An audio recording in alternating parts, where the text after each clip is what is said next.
Senior lecturer हैं Bahria university Islamabad, first blind YouTuber भी हैं आप। शायद पाकिस्तान में पहला ब्लाइंड आईफोन यूजर था। टच स्क्रीन वाला फोन जिसके ऊपर बटन्स भी ना हो, उसे हम कैसे इस्तेमाल कर सकेंगे। जब मैं बहरिया यूनिवर्सिटी में अपना सीवी लेकर आया, उन्होंने मुझे क्लास देने से इनकार कर दिया। चैलेंजेस हर इंसान की जिंदगी में होते हैं। मैं सिर्फ एक स्कूल में ब्रेल सीखने चल पा गया। मुझे अभी भी इंदिरा गांधी की डेथ वाला दिन याद है। कंप्यूटर यूज करना शुरू किया, मेरा 7वां बच्चा पॉडकास्ट वर्ल्ड है। तो ये चैलेंजेस तो साथ थे जिंदगी।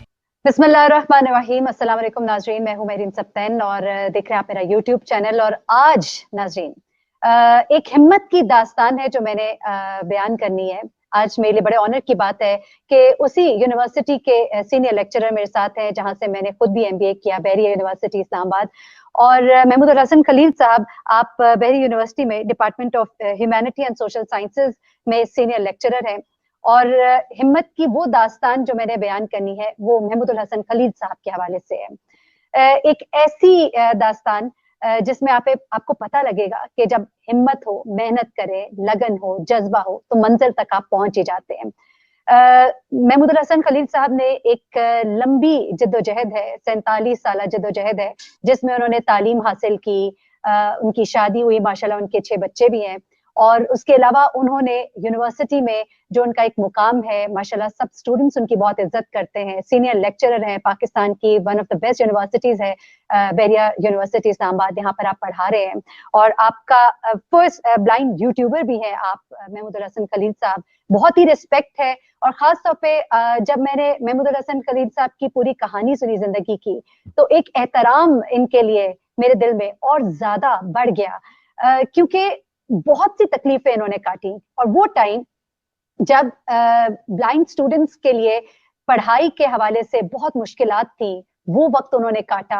जब जॉब करने का मरहला आया तो वो तकालीफ जो उन्होंने देखी, और उसके बाद अब तक जिन मुश्किलात का वो सामना करें। और खास तौर पे जब अभी हम प्रोग्राम शुरू करने लगे थे तो महमूदुल हसन खलील साहब से मेरी बात हो रही थी। मैंने कहा कि सर, आज शायद आपको बहुत सी वो बातें बतानी पड़े जिस पर के एतराजात उठाए जाए बाद में, शायद जहां आप काम कर रहे हैं या जिन जिन लोगों से आपका ताल्लुक रहा है। तो उन्होंने कहा कि मैं इस्तीफा अपनी जेब में लेकर घूमता हूँ।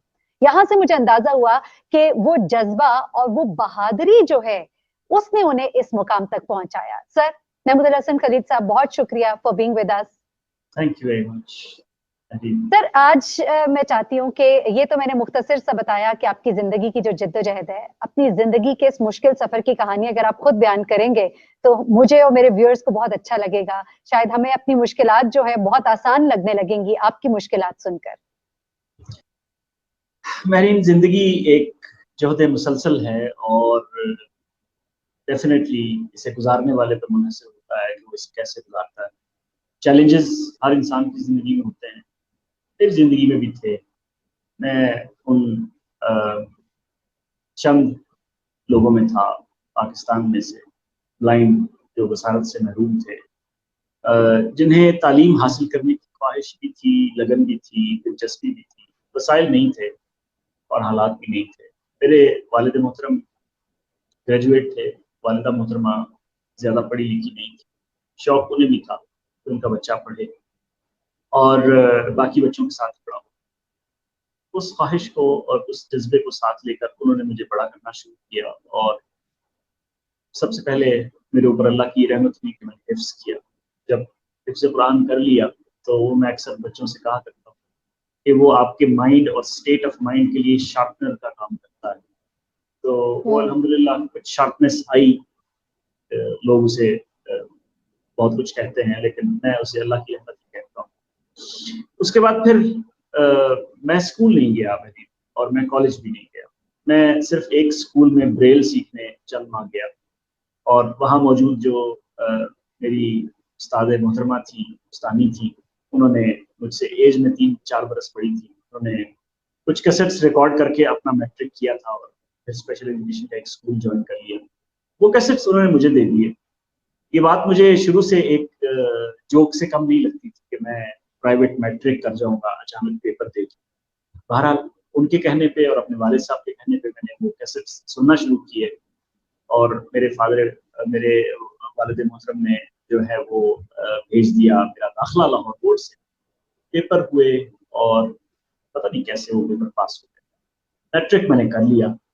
اور پھر اسی طرح انٹرمیڈیٹ بھی دوستوں سے ریکارڈنگس کروا کے کیسٹس پہ آڈیو کیسٹس پہ اسی طرح بی اے کیا. بی اے میں اکثر دوستوں کو یہ کہانی سنایا کرتا ہوں کہ جو ہمارے ہاں فیل ہونے والے بچوں کا تناسب ہوتا ہے وہ سب سے زیادہ انگریزی میں ہوا کرتا ہے, یا کم از کم جب میں نے پیپر دیے تھے تب ایسے ہی تھا. تو پنجاب یونیورسٹی میں پیپر میں عام طور پر 70 سے 80% بچے انگریزی کے سبجیکٹ میں فیل ہو جایا کرتے ہیں یا ہو جایا کرتے تھے. میرے پاس, میں بغیر کسی مبالغے کے بتا رہا ہوں اور حلفیہ طور پر یہ کہنے کے لیے تیار کہ میرے پاس اس پیپر کے میں جو سلیبس تھا اس کی ریکارڈنگ 44 کیسٹس پہ مشتمل پیپر سے تقریباً 48 گھنٹے پہلے آئی. اس سے پہلے مجھے نہیں پتا تھا کہ بی اے کے انگریزی جماعت کا سلیبس کیا ہے, میں نے کتابیں بھی نہیں کھولی. وہ 44 کیسٹس آپ خود محسوس کر سکتی ہیں کہ 48 گھنٹے میں نہیں سنی جا سکتی. آپ نے سونا بھی ہے, نماز بھی پڑھنی ہے, کھانا بھی کھانا ہے, اور بھی کافی سارے کام ہو سکتے ہیں. بہرحال اس کے باوجود وہ میں نے پیپر وہ کیسٹ سنے اور وہ بھی پاس ہو گیا.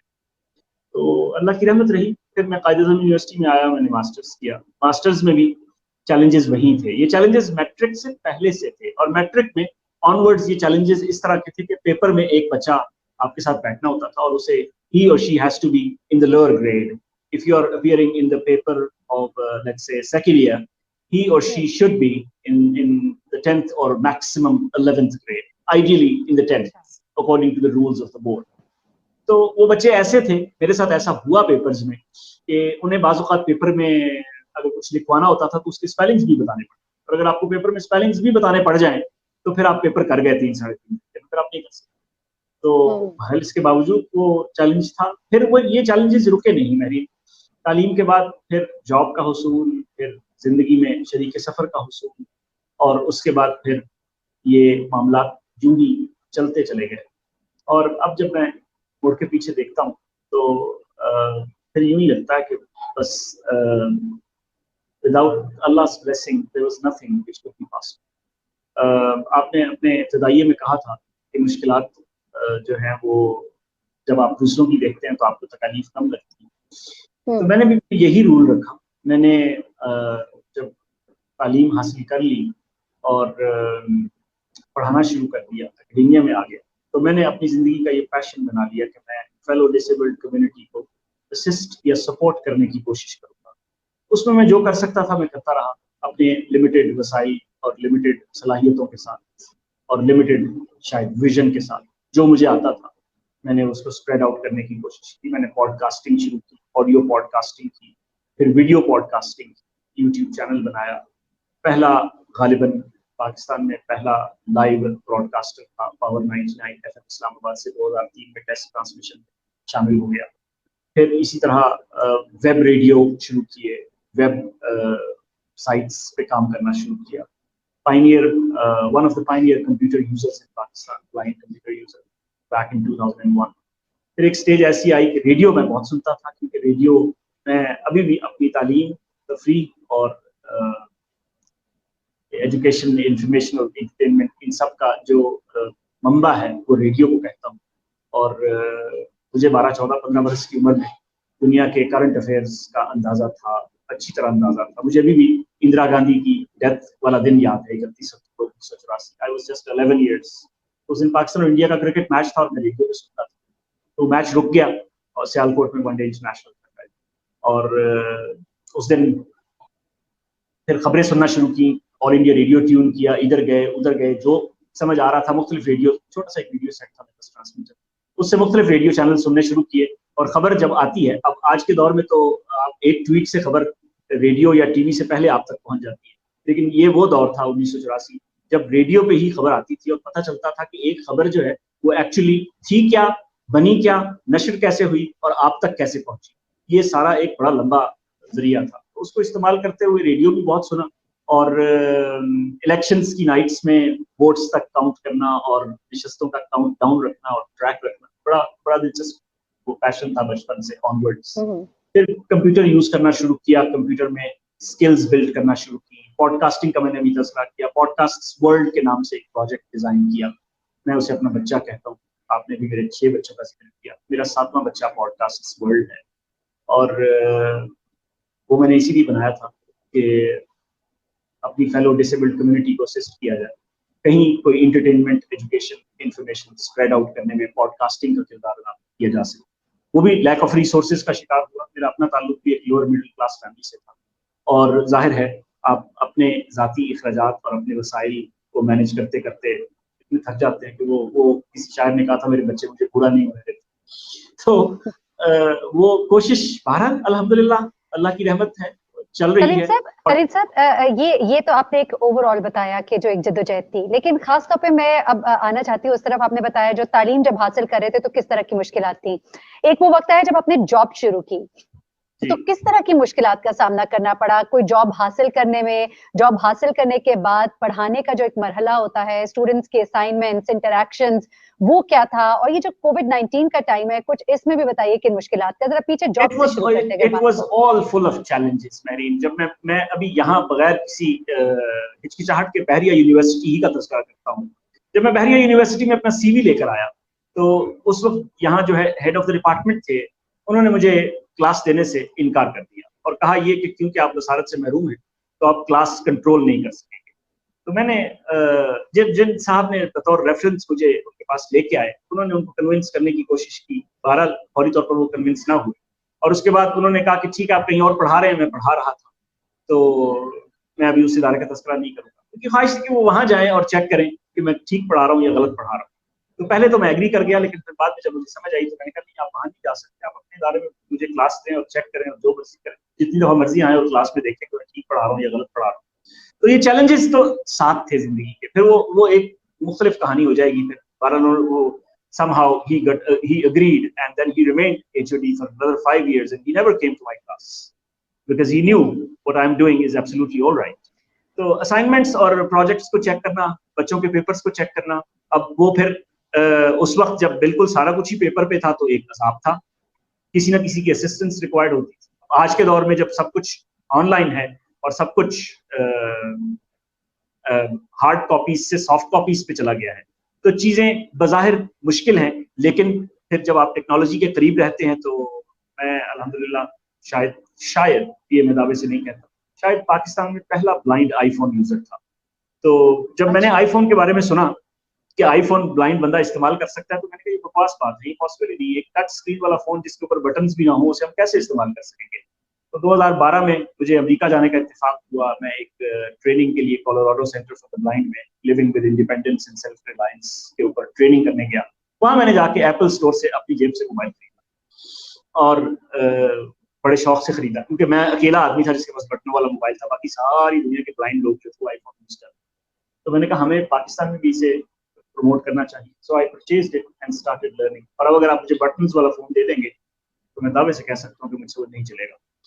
तो लेकिन वो टेक्नोलॉजी जब है वो आपको सिखाती है। फिर चैलेंजेस जो हैं जिनका आप तज़किरा फरमा रही थी, कोविड-19 जब आया तो कोविड-19 में वो चैलेंज इतना बड़ा था कि आपने सारे एकेडमिया को कहा कि ऑनलाइन पढ़ाओ, फिर आपने ट्रेन किया नहीं था। आज पाकिस्तान भर में तमाम असातिज़ा, मैं इज्जत से तमाम असातिज़ा का शुक्रिया भी अदा करूंगा कि हम सब किसी न किसी तरह उसको मैनेज कर रहे हैं, लेकिन ये सहल नहीं था, ये बहुत मुश्किल था। आप अगर ये कहें कि तो आपने अपनी यूनिवर्सिटी से कोई कंप्लेन की कि मतलब मैं नहीं कर सकता इसको, या this is difficult for me, या फिर आपने उसको खुद ही खुद मैनेज कर लिया? क्या हुआ? मैंने अपनी जिंदगी में कंप्लेन करने से पहले सॉल्यूशंस निकालने की कोशिश हमेशा की है। मैं एक कहानी अपने अक्सर बच्चों को सुनाया करता हूँ। एक आदमी पहाड़ पे चढ़ गया और उसने पहाड़ को खोदना शुरू कर दिया कि मेरे घर में धूप नहीं आता, और लोगों ने उसे कहा कि तुम पहाड़ नहीं खोद सकते और तुम मर जाओगे। उसने कहा कि मैं मर भी जाऊंगा तो मैं ये हथियार अपनी अगली नस्लों को दे जाऊंगा, एक स्टेज आएगी कि मेरे घर तक धूप आ जाए।